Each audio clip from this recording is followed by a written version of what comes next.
Good afternoon, everybody, from Strasbourg once again. And this was probably the busiest week I've had in Strasbourg in terms of meetings, especially in relation to renewable energy.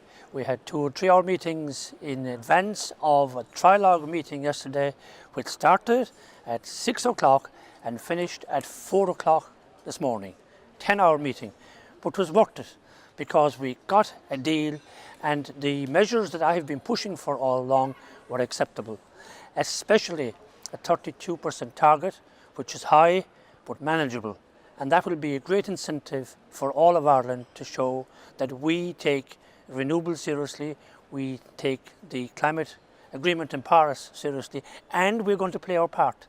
And the good news is, especially for every citizen in Ireland, every consumer, there's a facility now for every consumer to generate their own electricity, be it a solar panel on the roof or geothermal pump or whatever, and they can generate that, they can store it and sell it to the grid, and they will be supported in so doing. And I think this is something that's going to be major movement over the next 10 or 20 years. Also, I'm in charge of the file in relation to plastics. We had what we call a shadows meeting during the week. We have come to compromise agreements, and in short, we will, I think, post 2030, without proposals, eliminate the tragedy of the plastic pollution, especially at sea, because we will have plastics either biodegradable or recyclable or reusable by then. I also spoke this morning in Parliament on the Rohingya refugees in Bangladesh. I said this is probably the most tragic of all the situations I've come across. Almost 1 million people, mainly women and young children, who are being abused in every possible way constantly, youngsters without any chance to go to school, and very little being done for them. I've asked that the European Union show leadership on it. We also look for China, look for the United Nations to try and get these people at least some element of a normal life within the camps, and in due course be able to go back to their homelands. You'll hear me speaking about daylight savings, which is the clock change, which we have twice a year. Now we're coming to the summer solstice, and we had a meeting this week about it. We are putting pressure on the Commission to come forward with a proposal, and next week again we're going to meet them to do that. I'm the only Irish person on this committee, but we're going to drive it ahead now because we're a small group of like-minded MEPs who said this is something we believe in, we want to see what we can do about it. You've heard of drones. Uncontrolled, they can do huge damage.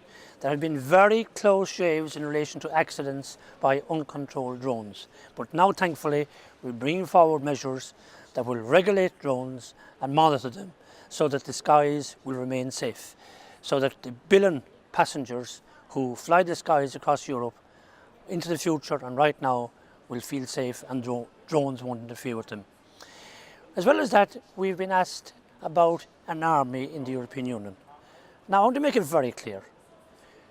Ireland, Fine Gael, have never said they wanted a European army. We said we don't want a European army. There are no prospects of a European army right now. And I raised this as head of our delegation in the group yesterday after our leader, Manfred Weber, said he would see a European army into the future. So it's very clear that we do not want a European army.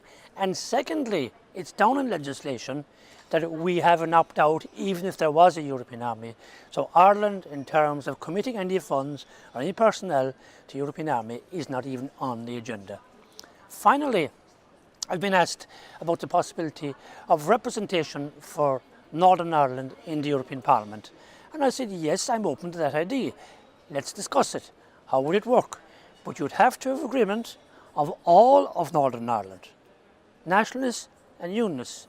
It isn't just representation for one sector, but definitely in the Good Friday Agreement, there is provision for all of Northern Ireland to become citizens of the Republic if they so wish, which will make them citizens of the European Union.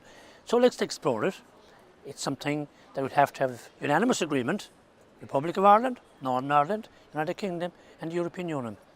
But at least by discussing it, you're saying we recognise the special position of Northern Ireland, we recognise the Good Friday Agreement, and let us see what ways we can help them to feel part of what they want to be, because the majority voted to remain in the European Union.